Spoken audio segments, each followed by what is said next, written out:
From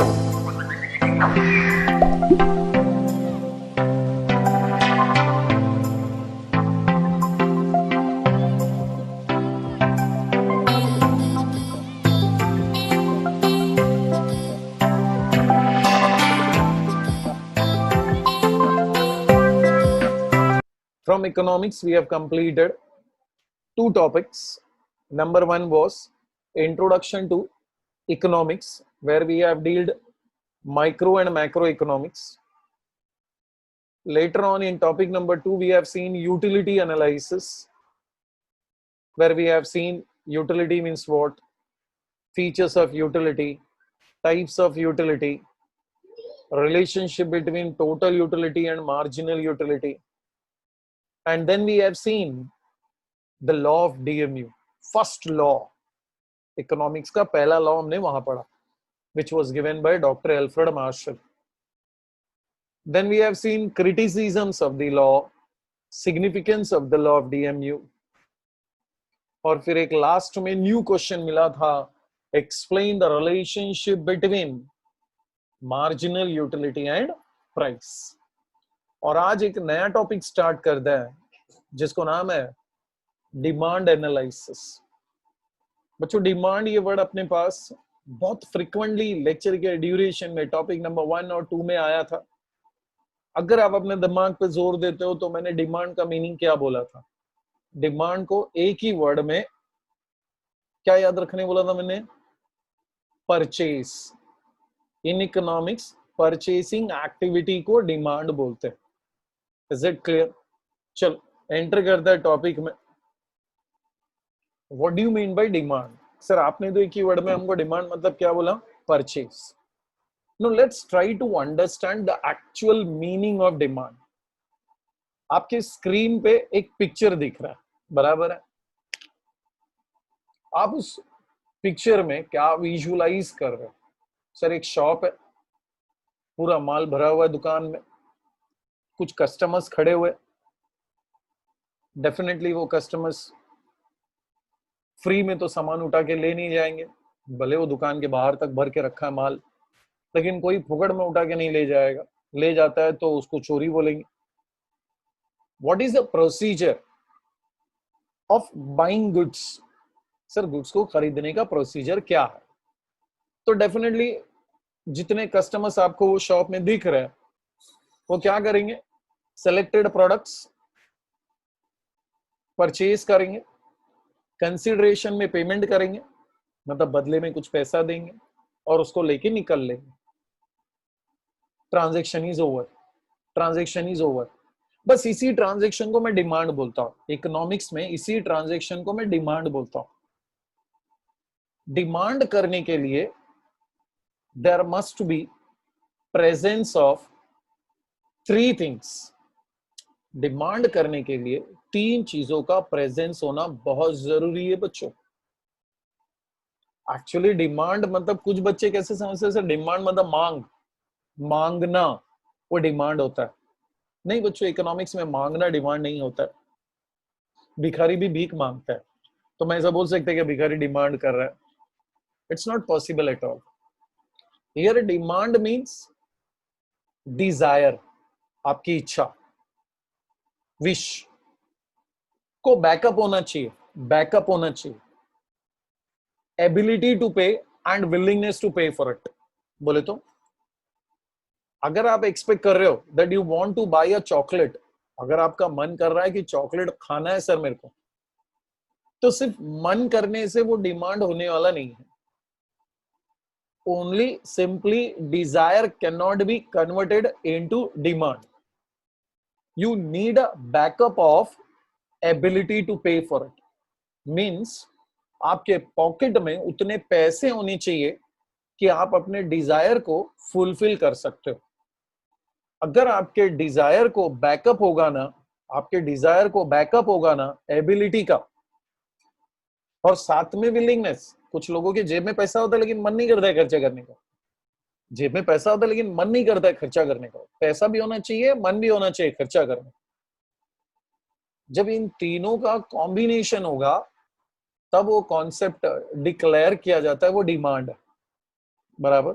जरा ध्यान देना बच्चों, डिमांड के बारे में क्या लिखा हुआ, एक एक वर्ड पे ध्यान देना, because you will going to get a distinguish between demand and desire. पहले पढ़ता हूं मैं। In ordinary language demand means a desire, सही बात है। आप किसी को बोलो ना डिमांड, बोले मेरी इच्छा, but simply demand is not a desire. Demand not a desire. Ordinary language में ठीक है, डिमांड मीन्स अ डिजायर। आगे क्या लिखा है देखो, desire means an art to have something, कि आप सोच रहे हो कि कुछ मुझे चाहिए।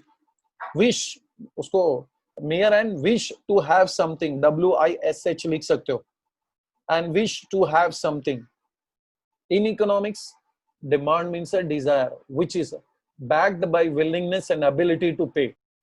इस लाइन को याद कर लो बच्चों, बाय हार्ट कर लो। क्या बोलेंगे हम लोग?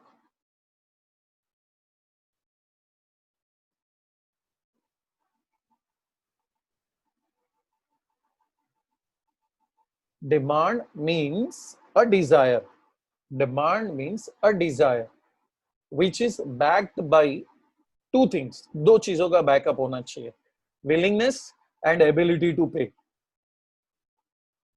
If you have a desire to have a chocolate, आपको लगता है से मेरे पास चॉकलेट होना चाहिए, तो दैट्स अ डिजायर।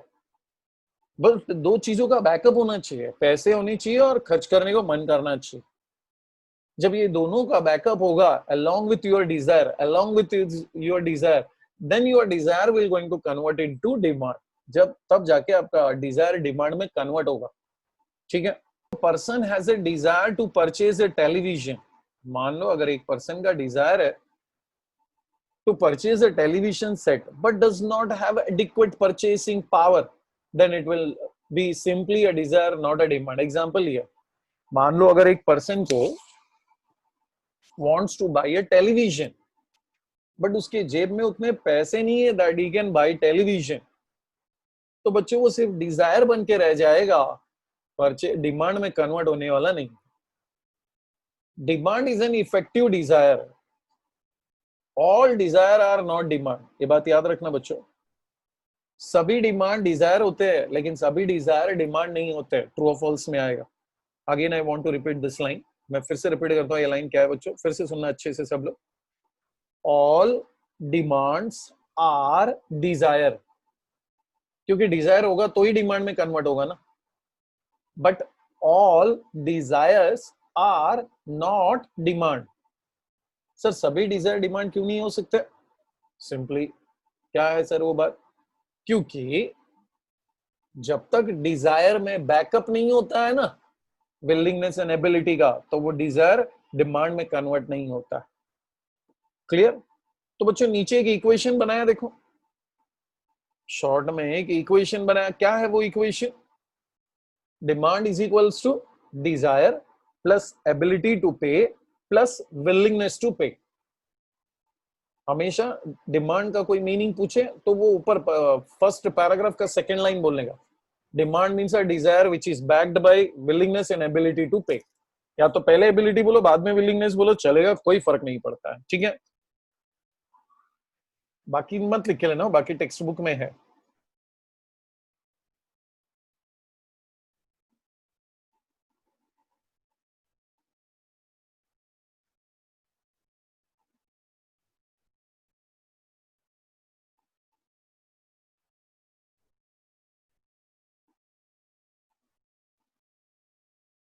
आगे बढ़ते हैं। इस टॉपिक में सबसे पहला क्वेश्चन, डिमांड और डिजायर पे डिफरेंस क्रिएट करने को, difference between demand and Dzire. ये आपको नोटबुक में लिख के लेना पड़ेगा क्योंकि ये टेक्स्ट बुक में नहीं है। जो आंसर मैं अभी आपको सामने दे रहा हूं ना, ये टेक्स्ट बुक में नहीं है बच्चों। आंसर क्या है देखना,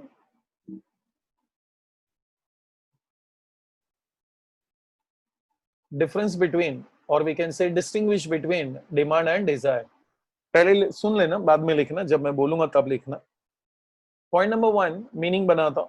डिमांड का मीनिंग क्या है तो अभी पढ़े ना। डिमांड का meaning, demand is a refers to a desire backed by purchasing power। पसंद नहीं purchasing power तो उधर लिखने का ability to pay and willingness to pay for it। मैंने purchasing power कंबाइन कर दिया। परचेजिंग पावर बोलो तो वही ability and willingness, ability and willingness instead of purchasing power. If you want you can write it as backed by willingness to pay and ability to pay. ठीक है. Next, Dzire मतलब क्या sir? Dzire का क्या meaning? Dzire तो अपना सोच है ना. मैं सोच रहा हूं मुझे कार चाहिए, मैं सोच रहा हूं एरोप्लेन चाहिए, मैं सोच रहा हूं कि सर सफोस्टिकेटेड इक्विपमेंट्स होने चाहिए मेरे पास. जब तुम आप सोच रहे हो ना, सोचने के लिए पैसा लगता है क्या? नहीं. आप सोचने के लिए सपने में कुछ भी देख सकते हो ना. डिजायर मतलब समझो एक विश है. बच्चों सपना देखते हैं ना, अगर मैं बोल दूं बच्चों आपके विशेस क्या है, लिस्ट आउट करो, तो पूरा नोटबुक खत्म हो जाएगा, लेकिन आपका डिजायर खत्म नहीं होगा बच्चों. बट उस डिजायर को डिमांड में कन्वर्ट करने के लिए, आपके डिजायर को डिमांड में कन्वर्ट करने के लिए you need money. Purchasing power होना जरूरी है. जब तक परचेसिंग पावर नहीं होगा ना, तो आपका डिजायर डिमांड में कन्वर्ट नहीं होगा. तो डिजायर का मीनिंग देखो क्या लिखा. Desire refers to a mere wish, mere मतलब simply wish of a person to own a particular commodity. आप चाहते हो यार ये कमोडिटी मेरे पास होना चाहिए, उसी को डिजायर कहते हैं. ठीक है, मीनिंग क्लियर हो गया. Point number 2, formula. डिमांड का फॉर्मूला क्या बनाया था आपने? Demand is equals to desire plus purchasing power plus willingness to pay. बच्चों purchasing power means ability to pay. Purchasing power means ability to pay. Next, desire. Desire को कोई formula नहीं है. Desire is equals to mere wish to own.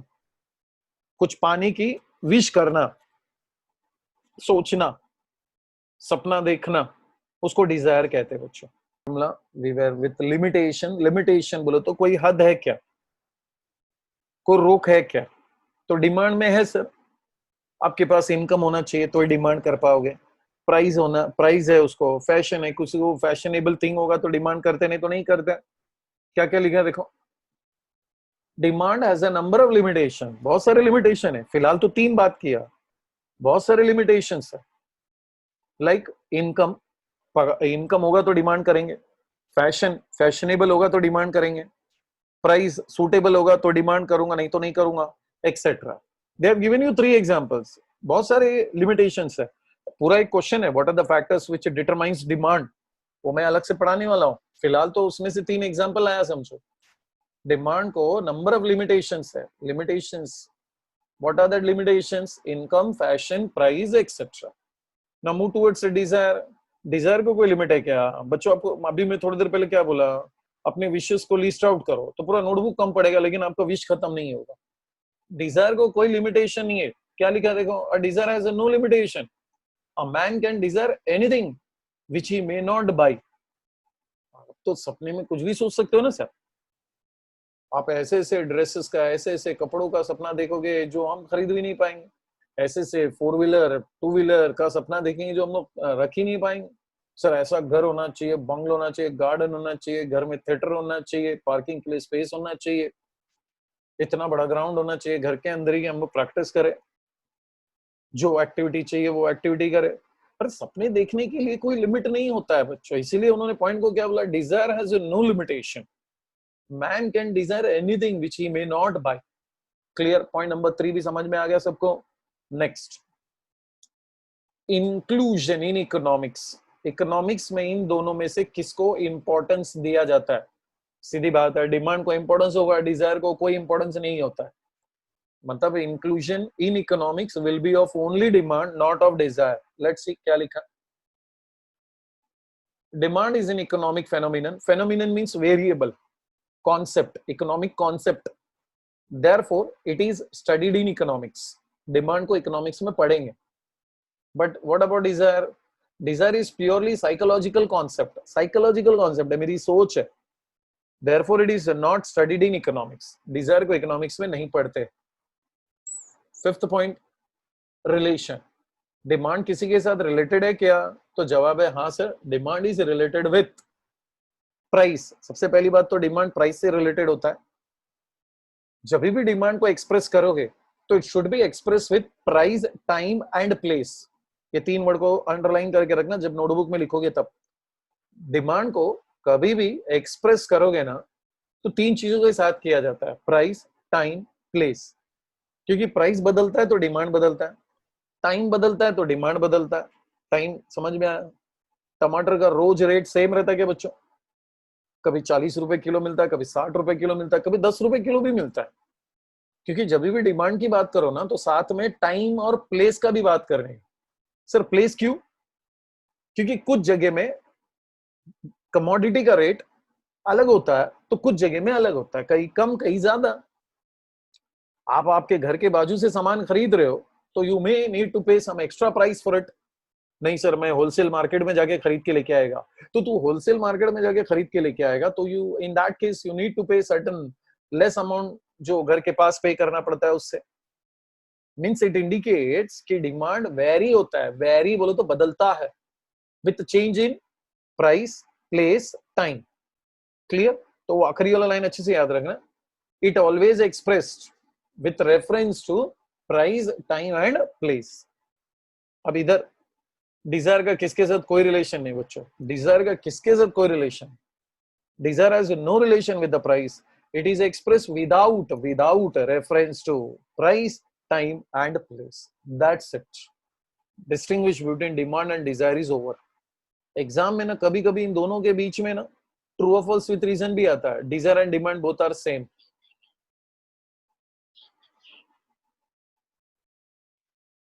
Demand and desire both are same तो बोलेगा no I do not agree with this statement, तो यही distinguish के points लिख देने का। There are difference between demand and desire. Is it clear? तो इसका एक स्क्रीनशॉट ले लो बच्चों, अपने नोटबुक में लिखना है। कभी लिखना है? Just after lecture only. जैसे ही लेक्चर खत्म हो जाएगा आपके नोटबुक में चाहिए मेरे को डिमांड एंड डिजायर।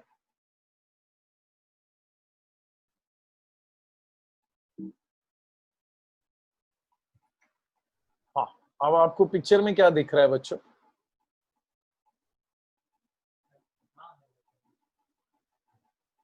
आपको पिक्चर में दिख रहा है एक सब्जी वाला जो टमाटर बेच रहा है। अभी मैं बोलना सर वो एप्पल भी हो सकता है। Let it be, we can assume it as a टमाटर ओनली। मैं टमाटो उसको एक्सपेक्ट करता हूँ।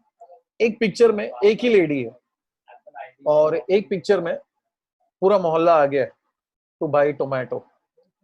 Now what is the concept which I want to explain you, that is ऊपर वाला जो पिक्चर दिख रहा है ना दैट इज इंडिविजुअल डिमांड, और जो नीचे पिक्चर दिख रहा है ना that will going to be market demand. Exam में डिस्टिंग्विश बिटवीन आएगा individual demand and market demand. Individual demand and market demand सिर्फ 3 ही पॉइंट से एक्सप्लेन करूंगा क्योंकि इसमें ग्राफ और शेड्यूल भी बनाना पड़ता है। But since in our question paper pattern distinguish between used to be of only 2 marks, हमारे क्वेश्चन पेपर पैटर्न में डिस्टिंग्विश बिटवीन सिर्फ 2 मार्क का होता है। So no need to show a point more than 4 और 5। शेड्यूल ग्राफ नहीं बनवा रहा हूं मैं, खाली मीनिंग बताता हूँ। इंडिविजुअल डिमांड आपको सामने जो पिक्चर दिख रहा है ना उसी से मीनिंग बनता है। देखो ना, देखो क्या इंडिविजुअल डिमांड का मीनिंग देखो क्या। Individual demand is a demand made by single consumer for a given commodity at a given price during a given period of time. बहुत जरूरी है ऐसा बताना, eight a given price during a period of time. क्योंकि अभी थोड़ी देर पहले मैंने डिस्टिंग्विश बिटवीन में लास्ट पॉइंट में बोला कि demand is always expressed with price, time and place. जब भी डिमांड के बारे में बोलोगे ना तो टाइम और प्राइस बोलना जरूरी है। अगर मैं आपको बोलूं टमाटर 40 रुपए किलो है तो आपको ये बोलना पड़ेगा साथ में टमाटर 40 रुपए किलो कभी था भाई और किधर था। Only expression in price is not important, आपको प्राइस के साथ साथ प्लेस और टाइम एक्सप्रेस करना बहुत जरूरी है। Is it clear? तो individual demand is a demand made by single consumer, इतना याद रखना, single consumer for a given commodity at a given price during a period of time. Market demand क्या होता है? मार्केट डिमांड क्या लिखा देखो, made by all the consumer. आगे का सब कुछ सेम है, only the difference is that by a single consumer and here it is bye all consumer. सभी कंज्यूमर मिल के डिमांड करते तो वो मार्केट डिमांड होता है। Next point number 2, determinants. Determinants word का मतलब होता है फैक्टर्स अफेक्टिंग इंडिविजुअल डिमांड। कब इफेक्ट होता है? इनकम से इफेक्ट होता है, प्राइस से इफेक्ट होता है। क्या लिखा देखो उधर, individual demand is determined by the factor like income, likings. Instead of liking में प्राइस भी लिख सकता हूं। सही बात है, इंडिविजुअल डिमांड का लाइक। अभी मुझे बताओ, किसी को टमाटर खाना पसंद ही नहीं तो आदमी जाएगा क्या टमाटर खरीदने को? नहीं जाएगा। तो इसीलिए इंडिविजुअल डिमांड डिपेंड करता है लोगों के इनकम पर, लाइकिंग पे। इफ आई वांट, मैं प्राइस भी लिख सकता हूँ, एक्सेट्रा। ठीक है। अब मार्केट डिमांड किस पे डिपेंड करता है? देखो, market demand is determined by factors like standard of living of people, social customs etcetera. अभी मार्केट की बात कर रहा हूं ना, मार्केट की बात करूंगा तो पूरा सोसाइटी के बारे में सोचना पड़ेगा। इसीलिए उन्होंने पॉइंट में क्या रखा? Standard of living, comma, social customs etcetera. ठीक है। Next point, concept. मुझे बताओ इन दोनों में कौन नैरो कॉन्सेप्ट होगा और कौन वाइडर कॉन्सेप्ट होगा? अब सीधी बात है सर, उधर 2 ही लोग हैं, वो नैरो कॉन्सेप्ट, इधर पूरा भीड़ है, वाइडर कॉन्सेप्ट। तो देखो क्या लिखा, individual demand is a narrower concept. क्यों? It is one of the part of market demand. सही बात है ना सर? वो देखो ना, नीचे जो पूरा भीड़ दिख रहा है ना, उसमें से एक लेडी ऊपर है। तो individual demand is a part of market demand. अब मार्केट डिमांड में क्या लिखा देखो, market demand is a broader concept. आप उसको वाइडर भी लिख सकते हो, आप उसको वाइडर भी लिख सकते हो। Market demand is a broader concept. It is the sum of बोले तो प्लस करो, SUM, sum of all individual demand. सभी इंडिविजुअल डिमांड को अगर मैं सम कर दूं, प्लस कर दूं, ऐड कर दूं, तो वो बन जाएगा market demand. Is it clear? आया समझ में? 3 ही पॉइंट इनफ है।